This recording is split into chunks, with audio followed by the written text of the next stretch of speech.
Well, I guess I could say good morning world. Good morning to all those that are interested. I think it's about time I introduce you all to a dirty little secret of mine. Get into my shed and get some lights on in here without killing myself. Shuffle, shuffle, sidestep, shuffle.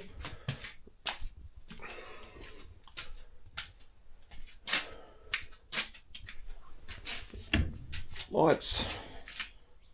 Oh, under the cover we have the Chariot, the Eep.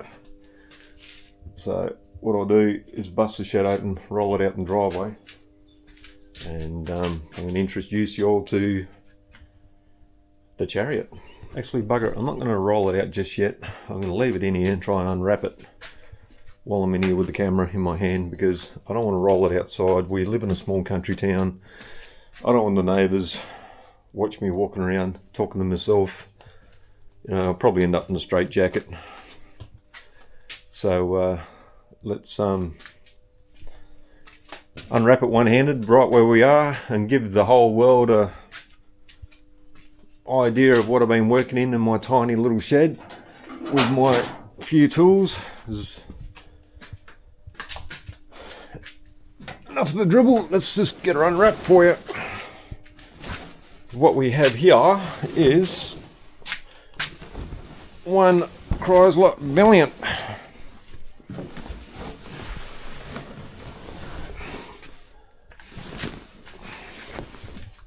In the making.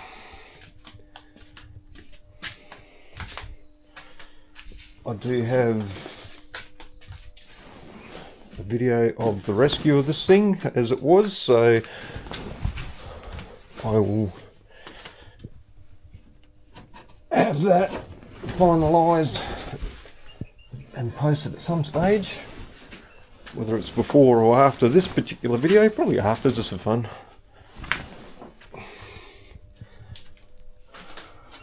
You all getting seasick yet or what? So, give you a bit of an idea of the lines happening there. 1963 AP5, very similar to the American made Plymouth Valiants, the same body lines, the same thing. You can see it right there.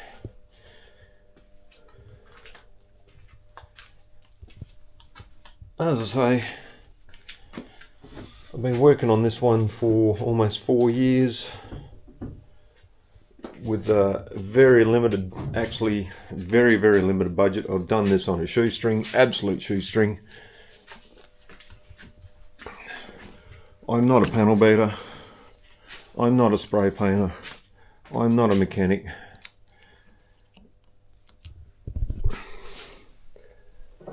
I am, however, a qualified fabricator welder. So the metalwork side of things has been probably the stronger point. However, as I say, I've done that on a shoestring budget. So I've used nothing, no flash equipment whatsoever on doing any of the metalwork on this car. It's all been very simple, basic tools.